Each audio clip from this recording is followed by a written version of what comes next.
कमर चीमा साहब, पहले ज़रा ये फरमा दीजिएगा कि ये एक और 5 फरवरी आ गया, एक और हमने यौम यकजहती कश्मीर मना लिया। ये 5 फरवरी, उसके बाद 5 अगस्त, फिर 27 अक्टूबर, ये जो बकिया 362 दिन हैं, इसमें क्या करने की ज़रूरत है पाकिस्तान को, और आलमी सतह पर किस तरह से इस मामले को रखा जाए कि कुछ तो बेहतरी आ सके कश्मीरियों के हालात में? बहुत शुक्रिया, बड़ी अच्छी बात आपने की कि ये 3 दिनों के अलावा भी हम कश्मीरियों के लिए कुछ कर रहे हैं।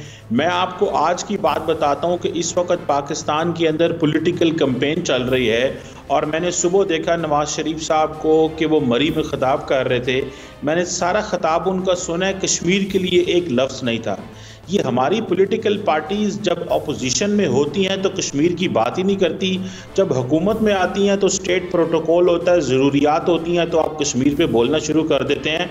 सो ये जो एक double standard and double speak है, मैं समझता हूँ इसी वजह से हमारी प्रायोरिटीज़ ठीक नहीं है, इसी वजह से हम वो नहीं कर पा रहे जो हमें शायद करना चाहिए। और अब देखें, जब फॉरेन सेक्रेटरी को और इन लोगों को सड़कों पर निकलना पड़ जाए तो इसका मतलब है मामलात कोई वैसे नहीं हैं। पूरी दुनिया में आज पाकिस्तान की एम्बेसीज, इसमें कोई शक नहीं है, पब्लिक ओपिनियन बिल्ड कर रही हैं। मैं देख रहा था अभी जितने भी फॉरेन ऑफिस के हमारे लोग हैं या हमारी एम्बेसीज पूरी दुनिया में, आज उन्होंने कन्वर्सेशंस हो रही हैं, डिस्कशंस हो रही हैं, वहाँ पे अपने पाकिस्तानियों को जो डियास्पोरा को इंगेज कर रहे हैं, वहाँ के लोकल्स मीडिया को बता रहे हैं। ये अगली जो हमारी हुकूमत आती है, हमें चीज़ों को प्रायोरिटाइज ठीक करना पड़ेगा। अगर इसी तरह हमने कश्मीर को लिया कि अपोजिशन में हो तो खामोश रहें, इलेक्शन कैंपेन में हो तो खामोश रहें, हुकूमत में आ जाएं तो बोलना शुरू कर दें।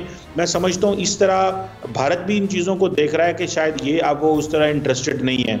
एक ही चीज़ करने की ज़रूरत है, हमें हर कीमत पे एक strong, stable, reliable, committed government चाहिए जो पाकिस्तान के तमाम मसाइल को ज़ाहिर बात है हल तो करेगी, लेकिन जो पाकिस्तान का ये कश्मीर का मसला और भारत के हवाले से हमारी जो अप्रोच है वो होनी चाहिए, जो जिसके ऊपर हम कमिटेड हैं। अगर भारत बात नहीं करना चाहता तो आप भी ना करें, लेकिन हम अगर पॉलिटिकली स्ट्रांग होंगे एंड देन इकोनॉमिकली बेहतर होंगे तो हमारा वजन बढ़ेगा और हमें तब भारत जाके सुनेगा। मैं समझता हूँ ये करने की जरूरत ठीक है। लेकिन अभी जो हमने ये देखा, जिस तरह जो बाइडन ने अपना दौरा भारत उनके यौम जमहूरिया के मौके पर उन्होंने उससे माजरत की, वो नहीं गए, वहाँ पर क्वाड की मीटिंग भी नहीं हुई। तो अब भारत और अमेरिका के क्या ताल्लुकात कुछ कशीदगी की तरफ जा रहे हैं, और इसका कहीं कोई फ़ायदा क्या कश्मीर कॉज को हासिल हो सकता है? ज़रा इस पर पहले आप कमर चीमा साहब अपनी राय का इज़हार कर दीजिएगा, फिर ब्रिगेडियर साहब यही नुकता मैं आपकी तरफ भी लेकर आता हूँ। जी कमर साहब।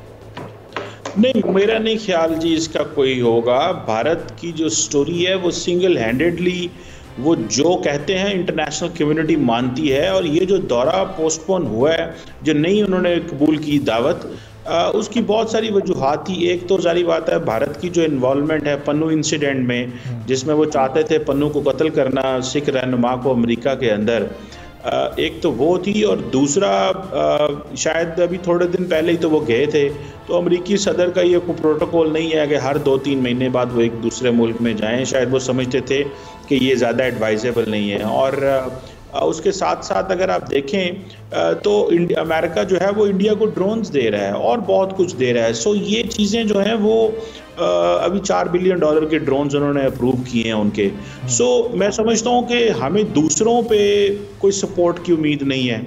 इंटरनेशनल कम्युनिटी के पास तो इतनी अब ताकत भी नहीं है कि वो भारत और पाकिस्तान को कह सकें कि टेबल पे बैठे। अच्छा। अब जो स्ट्रेटेजिक कैलकुलस है वो बिल्कुल बदल चुका है इस खित्ते में। अब वो चीज़ें नहीं रही जो माजी में हुआ करती थी। माजी में ये था कि भारत और पाकिस्तान को जब इंटरनेशनल कम्युनिटी और पावरफुल प्लेयर्स कहते थे तो बैठ जाते थे। आज भारत उनकी बात नहीं सुनता। सो पाकिस्तान को इस हवाले से दिक्कत ज़रूर है कि कोई ऐसा प्लेयर हमारे वो करीब नहीं है। सो मैं समझता हूँ कि कुछ ऐसा नहीं है जी। सब्सक्राइब करें और बेल दबाएं ताकि कोई खबर रह न जाए।